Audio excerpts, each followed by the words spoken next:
Hello everyone, कल Monday है यानी कि मार्केट ओपन होगा।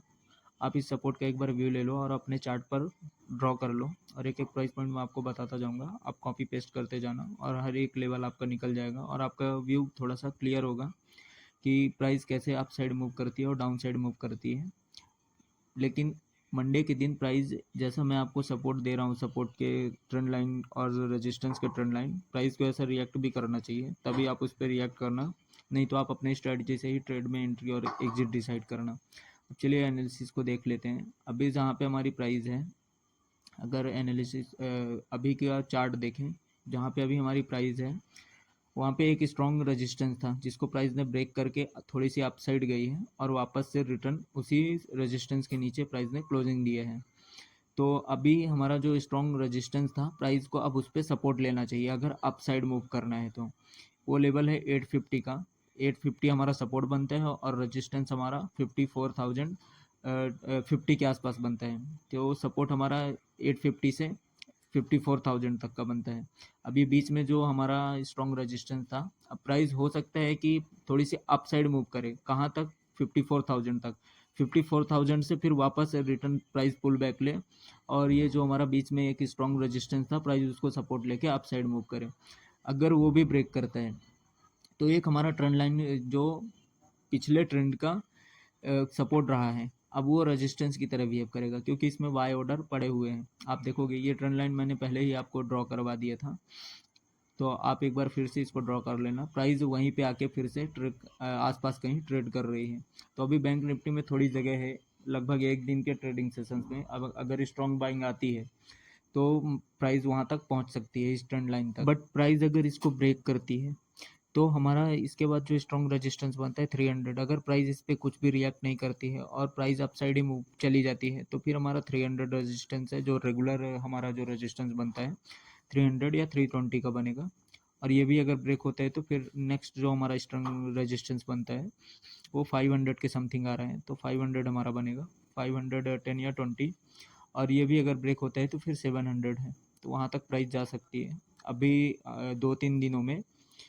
और अगर हम डाउन साइड की बात करें, मार्केट ओपन होते ही अगर सेलिंग आती है तो हमारा सपोर्ट 850 ब्रेक होगा। 850 के बाद फिर हमारा जो स्ट्रॉन्ग रजिस्ट सपोर्ट बनता है वो 750 बनता है और 750 के बाद फिर 570 के आसपास आ रहा है। 570 भी तो ब्रेक होगा तो फिर जो हमारा स्ट्रॉन्ग सपोर्ट बनता है वो 53,350 के आसपास बनता है।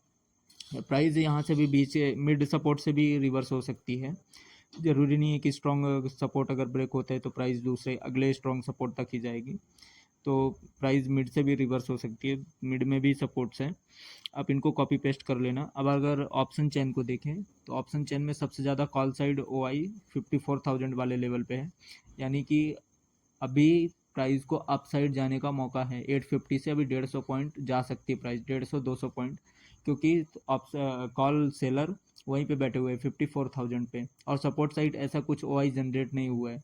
अब एक नज़र निफ्टी में भी देख लेते हैं। आप इस सपोर्ट को भी एक बार ड्रॉ कर लो अपने चार्ट पे और प्राइस पॉइंट मैं आपको बता दूंगा, तो आप कॉपी पेस्ट कर लेना और आप अपना एंट्री एग्जिट इसके हिसाब से डिसाइड करना। ये आवरली टाइम फ्रेम पे है, चार्ट अभी आवरली टाइम फ्रेम पे है और आप आवरली टाइम फ्रेम पे ही ड्रॉ करना, ज़्यादा बेटर वर्क करेगा। सपोर्ट अगर हम बात करें तो सपोर्ट 700 पे बनता है और रेजिस्टेंस जो हमारा था, अगर आप देखो रेजिस्टेंस हमारा 850 वाले लेवल पे था, समथिंग 850 820। अभी है प्राइस 820 के समथिंग, वहाँ तक प्राइस गई है और रेजिस्टेंस के नीचे ही क्लोजिंग दी है। तो अगर प्राइस को अपसाइड मूव करना है तो प्राइस इसके ऊपर ही ओपन हो तभी हम 900 के टारगेट के रूप देखेंगे।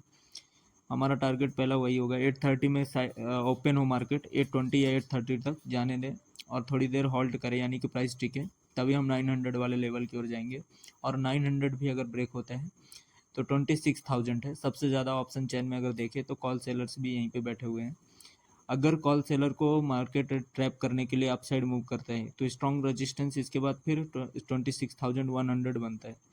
100 या 150 प्राइस होल्ड करके अपसाइड मूव करेगी तो प्राइस इंक्रीज होगी। अगर 700 ब्रेक होता है, मान लीजिए मंडे के दिन मार्केट ओपन होते ही और सेलिंग आती है, तो 700 तक जा सकते हैं। और 700 अगर ब्रेक होता है तो फिर 600 के समथिंग आता है। 600 के बाद अगर बात करें, पहला तो 670 या 650 बनेगा, एक पैरेलल सपोर्ट है और उसके बाद ट्रेंड लाइन का सपोर्ट है। और वो भी अगर ब्रेक होते हैं तो 25,500 है। और अगर मंडे के लिए स्मार्ट मनी के व्यू को देखें और उनकी पोजीशंस को देखें तो क्या सेंटीमेंट बनता है उसको भी एक बार समझ लेते हैं। अभी लास्ट ट्रेडिंग सेशंस में एफआई ने 14 करोड़ 64 की बाइंग करी है और डीआईज ने सेलिंग करी, यानी कि पोजीशन एग्जिट की है। और अगर फ्यूचर में देखें तो मंडे के लिए क्लाइंट बियरिश है फ्यूचर्स में, डीआई बुलिश है और एफआईज भी बुलिश है, प्रॉपडेस्क बियरिश है। और अगर ऑप्शंस में बात करें तो क्लाइंट बियरिश हैं, यानी कि वो एक्सपेक्ट कर रहे हैं तो प्राइस गिरेगी। और डीआईज न्यूट्रल है, यानी कि DIs position last trading sessions में एग्जिट कर चुके हैं। और एफआईज बुलिश है, प्रॉपडेस्क बुलिश है क्योंकि एफआईज ने बाइंग की है। तो एफआईज दोनों तरफ से हैं, वो अपर वाले लेवल से सेलिंग करेंगे और लोअर वाले लेवल से